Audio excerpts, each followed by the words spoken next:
Hello everyone, कैसे हैं आप सब लोग। जब से नए क्रिमिनल लॉज आए हैं तब से हम सब के माइंड में एक बड़ा क्वेश्चन जो आता रहता है वो क्वेश्चन ये है कि नए जो क्रिमिनल लॉज आए हैं उन नए क्रिमिनल लॉज के आने से पुराने वाले लॉज में क्या क्या चेंजेस हुए हैं। Old criminal laws versus new criminal laws, ये आज के वीडियो का टॉपिक है। जैसा कि हम सब लोग जानते हैं कि पहले जो 3 पुराने जो क्रिमिनल लॉज थे, जैसे कि हम बात करते हैं इंडियन पिनल कोड की, सीआरपीसी की और एविडेंस एक्ट की, उसकी जगह अब नए 3 क्रिमिनल लॉज ने ले ली है। और जब भी किसी पुराने लॉ की जगह कोई नया लॉ इंट्रोड्यूस होता है तो उस नए लॉ को इंट्रोड्यूस करने की हमेशा कोई रीजनिंग होती है, और वो रीजनिंग हमेशा ये होती है कि पुराने वाले लॉज में क्या इंप्रूवमेंट कर सकते हैं। अगर आप ये सोच रहे हो कि पुराने लॉज में चेंजेस किए ही क्यों, उन्हें रिपील ही क्यों किया, तो मैं आपको ये बता देता हूं कि ऐसा पहली बार नहीं है, ऐसा बार बार होता है। और ऐसा सिर्फ क्रिमिनल लॉज के साथ में नहीं होता, चाहे वो सिविल लॉज क्यों ना हो उनके साथ भी होता है। लॉ कोई भी हो सकता है, लेकिन जो हमारी सिचुएशंस बदलती हैं, सोसाइटी जिस तरीके से डेवलप होती है उस तरीके से लॉज में भी चेंजेस करना जरूरी होता है, ताकि लॉज जो हैं वो आउटडेटेड ना हो। और जो हमारी सोसाइटी के बदलते हुए डायमेंशंस हैं, सोसाइटी की जो बदलती हुई नीड्स हैं, उनको सेटिस्फाई करने के लिए कई बार पुराने लॉज को रिपील करके नए लॉज को इंट्रोड्यूस करना जरूरी होता है। तो आज हम लोग बात करने वाले हैं इन्हीं चेंजेस के बारे में। सो इस वीडियो में मेरी एक छोटी सी कोशिश है कि मैं आपको कुछ मेजर चेंजेस बताऊं जो नए क्रिमिनल लॉज में हुए हैं, और जो पुराने वाले क्रिमिनल लॉज में नहीं थे ऐसे कौन से प्रोविजन अब ऐड हुए हैं। जैसा कि आप सब लोग जानते हो कि द इंडियन एविडेंस एक्ट 1872 अब बन चुका है द भारतीय साक्ष्य अधिनियम। भारतीय साक्ष्य अधिनियम बन चुका है 2023। उसी तरीके से अब अगर बात करें इंडियन पिनल कोड की, तो इंडियन पिनल कोड अब बन चुका है भारतीय न्याय संहिता, जिसको कि हम शॉर्ट फॉर्म में बीएनएस भी कह सकते हैं। और जो सीआरपीसी था वो अब बन चुका है क्रिमिनल प्रोसीजर कोड, जो अब बन चुका है भारतीय नागरिक सुरक्षा संहिता 2023। तो ये 3 नए लॉ, पुराने 3 लॉस। चेंजेस की बात अब हम लोग करते हैं। सबसे पहले हम किसके बारे में बात करेंगे? सबसे पहले हम लोग नए चेंजेस के ऊपर फोकस करते हैं, और शुरुआत करते हैं किससे? शुरुआत करते हैं हम लोग के इंडियन पिनल कोड यानी कि आईपीसी वर्सेस बीएनएस, इन दोनों में क्या चेंजेस आए हैं। ऐसे कौन से प्रोविजंस हैं जो आईपीसी में थे और बीएनएस में या तो उन्हें बदल दिया गया है, या ऐसे कौन से प्रोविजंस हैं जो पहले आईपीसी में थे ही नहीं लेकिन उन्हें बीएनएस में भारतीय न्याय संहिता में इंट्रोड्यूस किया गया है। उन्हीं के बारे में बात करते हैं। तो सबसे पहले हम यहाँ पे बात करते हैं किसके बारे में? फर्स्ट जो पॉइंट यहाँ पे डिस्कस करेंगे दैट इज डेफिनेशन या इंटरप्रिटेशन क्लॉज के बारे में बात करते हैं। तो पहला पॉइंट यहां पे ये आया कि इंटरप्रिटेशन क्लॉज में क्या चेंजेस आए हैं। ओके, इंटरप्रिटेशन क्लॉज के चेंजेस को बताने के लिए यहां पे मैं एक छोटा सा चार्ट बनाऊंगा और चार्ट के थ्रू यहां पे मैं आपको एक्सप्लेन करता हूं। देखो, अगर मैं बात करूं यहां पे आईपीसी की, सो आईपीसी 1860 में एक सेक्शन यहां पे मैं आपको बताता हूं।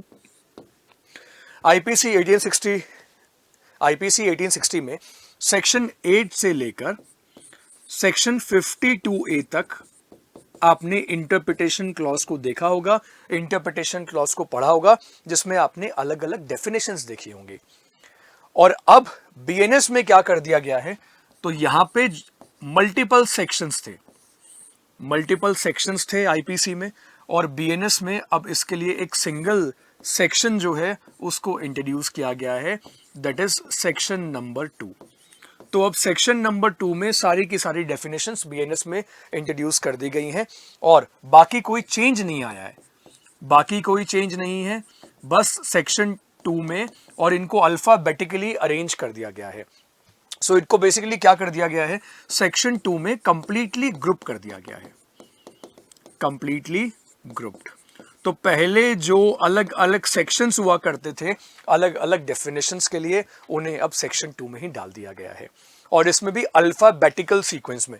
तो अब आप लोगों के लिए लर्न करना बड़ा आसान हो गया है। जुडिशरी के जो स्टूडेंट्स ये क्वेश्चन पूछते हैं तो मैं उन लोगों को ये बता देता हूं कि अब आप सेक्शन 2 को जब पढ़ेंगे बीएनएस के, तो वहां पे आपको ABCDEF इस सीक्वेंस में डेफिनेशंस आपको देखने को मिलेंगी। तो जब आपको इन डेफिनेशंस को लर्न करना होगा ना, तो सबसे पहले आप ये याद रखना कि डेफिनेशन जो है ये किससे शुरू हो रही है। फॉर एन एग्जाम्पल, अगर आप बीएनएस में चाइल्ड की डेफिनेशन देखोगे तो वो सेक्शन 2 क्लॉज 3 में आपको मिलेगा। तो चाइल्ड की शुरुआत अल्फाबेट फर्स्ट कौन सा है? सी। तो इसलिए मैं आपको ये बता रहा हूं कि अल्फाबेटिकल सीक्वेंस में अब बीएनएस में सेक्शन 2 में सारी डेफिनेशंस को कंप्लीटली ग्रुप जो है वो कर दिया गया है। ऑलराइट, ठीक है, इससे आगे चलते हैं। और इसके आगे चलते हुए तो ये मैंने आपको बताया फर्स्ट चेंज जो कि किस में हुआ है, जो कि बीएनएस ने किया है इंडियन पीनल कोड में चेंज। इसके साथ साथ अगर मैं और चेंजेस की बात करूं तो देखिए, और एक इंपॉर्टेंट चेंज जो बीएनएस ने किया है वो चेंज किया है डेफिनेशन ऑफ चाइल्ड में। डेफिनेशन ऑफ चाइल्ड, यहां पे इस डेफिनेशन में काफी क्लियरिटी जो है वो दे दी गई है। ये बेसिकली डेफिनेशन ऑफ चाइल्ड की अगर मैं बात करूं तो ये एक नया प्रोविजन आया है, ये एक नया प्रोविजन है। और ये नया प्रोविजन किसमें है? ये देखिए, it is a new provision which is introduced in section 2 clause 3। Section 2 clause 3 में एक नया प्रोविजन यहाँ पे इंट्रोड्यूस किया गया है। और यहाँ पे एज लिमिट कितनी लगाई गई है? तो यहाँ पे एज लिमिट है that is below 18 years. Age limit यहाँ पे अगर आप देखेंगे, so below, that is basically below 18 years. अगर अब आप इसको देखेंगे तो यहां पे आपको इस डेफिनेशन को देखकर यह समझ में आएगा कि जो चाइल्ड लेबर एक्ट है वहां पे जब हम उस कानून को जब हम देखते हैं और बाकी भी अलग अलग लॉज को जब हम देखते हैं और वहां पे जब हम चाइल्ड की डेफिनेशन को देखते हैं, जब हम पॉक्सो की बात करते हैं, राइट, जब हम पॉक्सो की बात करते हैं, हम जेजे की बात करते हैं, हम child labour prohibition regulation act की बात करते हैं, तो वहां चाइल्ड की डेफिनेशन का काफी ज्यादा रेलेवेंस होता है। लेकिन वहां हम दो तरह की डेफिनेशंस को देखते हैं। वहां पे हम चाइल्ड की डेफिनेशन को भी देखते हैं और वहां पे हम एडोलसेंट को भी देखते हैं कि एडोलसेंट कौन है। हम वहां पे जुवेनाइल को भी देखते हैं। और बाकी लॉज में बेसिकली हम एक डिफरेंस देखते हैं कि चाइल्ड किसको कंसीडर किया जाएगा या फिर एडोलसेंट किसको कंसीडर किया जाएगा। लेकिन अगर हम बीएनएस में देखें तो बीएनएस में अब क्लियरली लिख दिया गया है कि चाइल्ड कौन होगा, बेसिकली जिसकी एज कितनी होगी, any one who is below the age of 18 years. तो ये एक नई डेफिनेशन है। This is basically a new provision जो पुराने वाले इंडियन पीनल कोड में एग्जिस्ट करता ही नहीं था। यहाँ पे इन्होंने दो तरह के क्लासिफिकेशंस नहीं किए हैं। यहाँ पे इन्होंने मेल फीमेल के बेसिस पे कोई ऐसा क्लासिफिकेशन नहीं किया है। यहाँ पे ये नहीं कहा है कि ये पर्सन जो है ये जुवेनाइल कहलाएगा या एडोलसेंट कहलाएगा। क्लियरली बोल दिया गया है कि 18 से कम है उसे चाइल्ड कंसीडर किया जाएगा। ऑलराइट, अब बात करते हैं अगले चेंज की कि अगला चेंज यहाँ पे क्या हुआ है। अब एक बहुत इंपॉर्टेंट चेंज और एक बहुत ही प्रोग्रेसिव चेंज जो यहाँ पे किया गया है वो चेंज आप देखना। तो अगर हम यहाँ पे इसका सेक्शन 2 क्लॉज, अगर अब यहाँ पे हम बात कर रहे हैं भारतीय, राइट, बीएनएस की बात कर रहे हैं, भारतीय न्याय संहिता की अगर हम बात करेंगे तो इसमें यहाँ पे हम किसको देखेंगे? सेक्शन 2 क्लॉज 10 को देखेंगे। और यहाँ पे हम बात करेंगे जेंडर के बारे में। तो जेंडर की डेफिनेशन को यहाँ पे हमें थोड़ा सा देखना और समझना होगा कि इसमें क्या क्या चेंजेस बेसिकली किए गए हैं। ये यहाँ पे सेक्शन 2 क्लॉज 10 है जो कि पुराने वाले इंडियन पिनल कोड में, आईपीसी में कौन सा सेक्शन था? तो आईपीसी में यहाँ पे रेलेवेंट सेक्शन नंबर 8, आईपीसी 1860 में रेलेवेंट सेक्शन नंबर 8। और बीएनएस में ये सेक्शन कौन सा बनेगा? भारतीय न्याय संहिता में ये सेक्शन बन गया है सेक्शन नंबर 2 क्लॉज 10। अब ये सेक्शन 2 क्लॉज 10 कैसे काम करता है तो ये जरा देखिए आप। तो यहाँ पे अगर हम इन दोनों का डिफरेंस देखेंगे तो सबसे पहले यहाँ पे मैं आईपीसी 1860 का सेक्शन नंबर 8 लिखता हूं। तो जो आईपीसी का सेक्शन नंबर 8 था वो जेंडर में सिर्फ मेल एंड फीमेल को रिकॉग्नाइज करता था, मेल एंड फीमेल बस। इसके अलावा ट्रांसजेंडर्स को लेकर कोई प्रोविजन नहीं था पुराने वाले इंडियन पीनल कोड में। जब जेंडर की बात होती थी वो सिर्फ रिकॉग्नाइज करता था मेल एंड फीमेल को।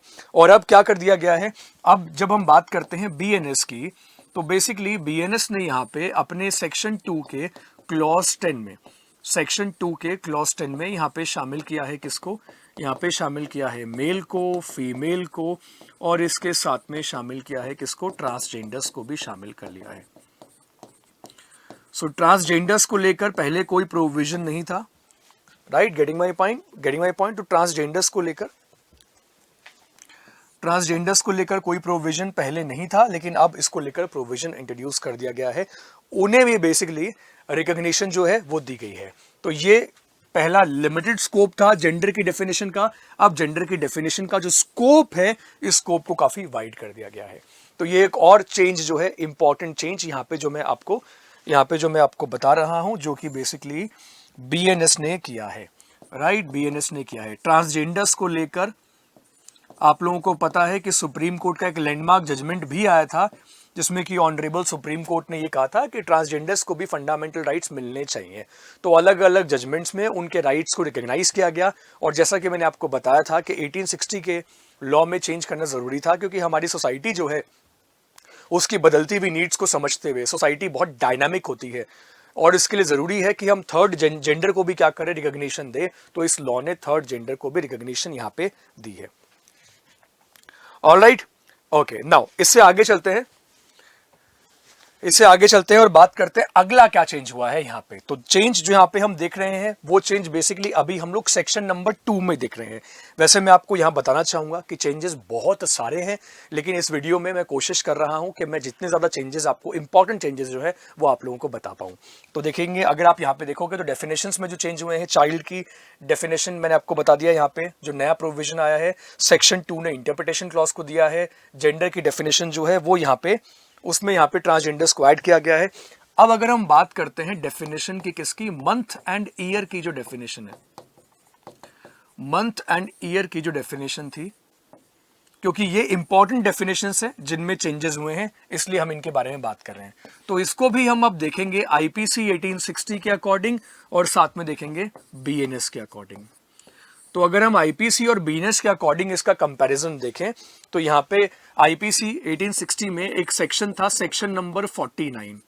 सेक्शन नंबर 49 जो हमेशा ये कहता था कि अगर आपको मंथ और ईयर को कैलकुलेट करना है तो उसके लिए हम किसको रेफर करते थे, उसके लिए बेसिकली पहले ब्रिटिश कैलेंडर को रेफर किया जाता था। So earlier they use to refer British calendar, तो पहले उसके लिए ब्रिटिश कैलेंडर को रेफर किया जाता था।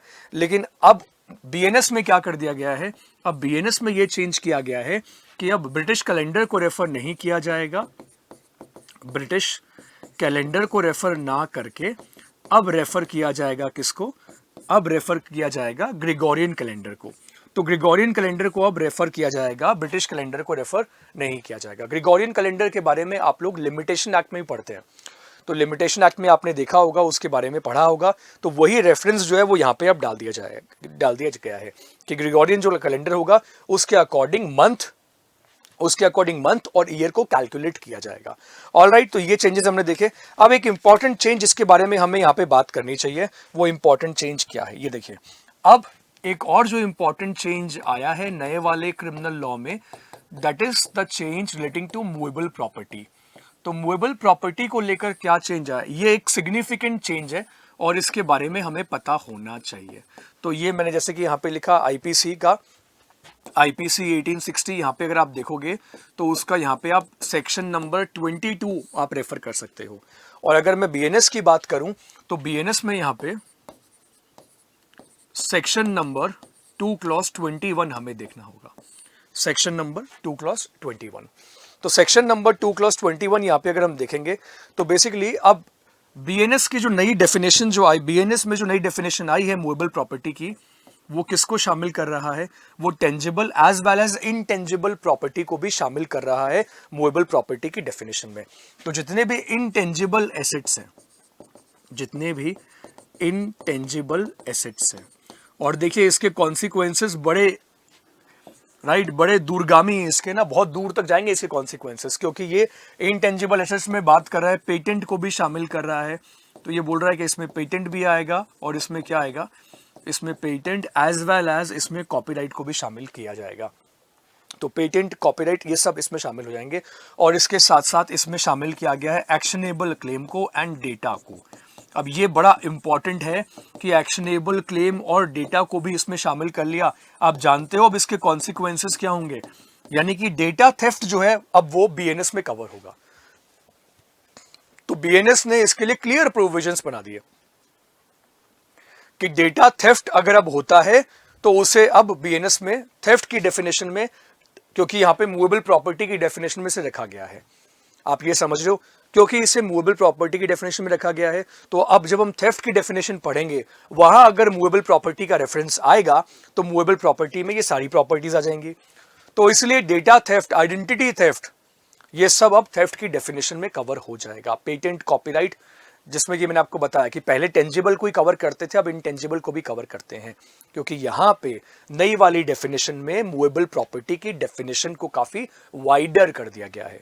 तो ये एक बड़ा चेंज हमें देखने को मिलता है बीएनएस में। इसके अलावा अगर मैं बात करूं, अगर यहाँ पे मैं थेफ्ट के बारे में ही अगर आपको बताना चाहूं, तो बीएनएस में थेफ्ट की डेफिनेशन, थेफ्ट के बारे में अगर हम देखते हैं तो इसके लिए रेलेवेंट सेक्शन जो है वो कौन सा है, सेक्शन नंबर 303। तो वहां पे हम सेक्शन नंबर 303 रेफर कर सकते हैं, जो बात करता है थेफ्ट ऑफ क्रेडिट कार्ड के बारे में, थेफ्ट ऑफ डेटा के बारे में बात करता है। तो theft of data, theft of credit card और बैंक अकाउंट हैक करना, ये सब किस में कवर हो रहा है, ये सब सेक्शन 303 जो है वो कवर कर रहा है। तो एक तो बीएनएस ने थेफ्ट में इंटेंजिबल प्रॉपर्टीज को भी कवर कर लिया, और इसके साथ साथ मैंने आपको बता दिया कि उसमें डेटा थेफ्ट जो है, क्रेडिट कार्ड थेफ्ट जो है, ऑनलाइन जो फ्रॉड्स हो रहे हैं बेसिकली, उसको भी वो कवर कर रहा है। तो इस सेक्शन का जो स्कोप है उसको वाइडर कर दिया है नए वाले बीएनएस ने। ऑलराइट, ठीक है, अब इससे आगे चले, और इससे आगे चलने के बाद अगर मैं आपको एक और जो मेजर इंपॉर्टेंट चेंज आया है, वो चेंज आया है बेसिकली कम्युनिटी सर्विस का। ये कम्युनिटी सर्विस का जो कॉन्सेप्ट है ये पहले नहीं था। इस कॉन्सेप्ट को, ये एक तरीके का पनिशमेंट है जिसको नया इंट्रोड्यूस किया गया है।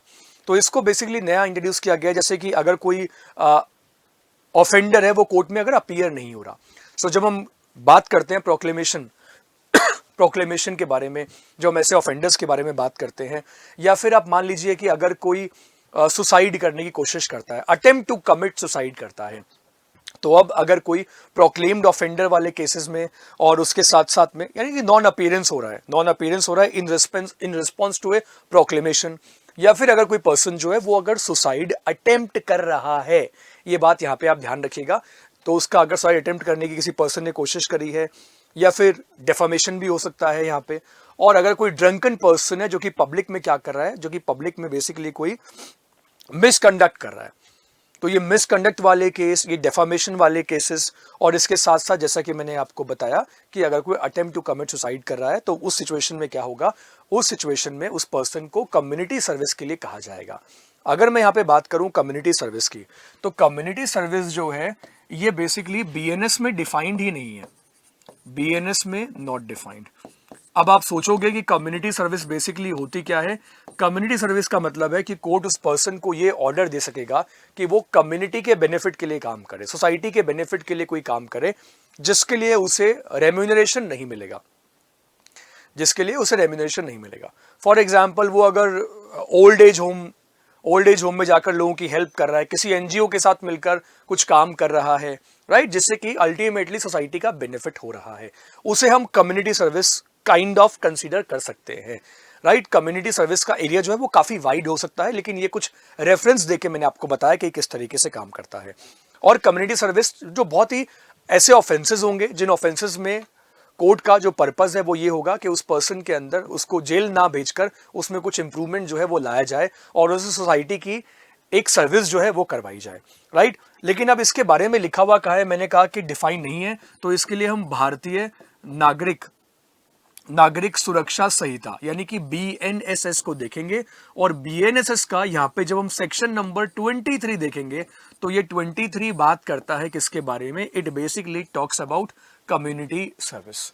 तो ये इसके बारे में बात करता है 23 का। अगर आप यहाँ पे एक्सप्लेनेशन देखोगे, सेक्शन नंबर 23 का explanation, there you can find community service. तो भारतीय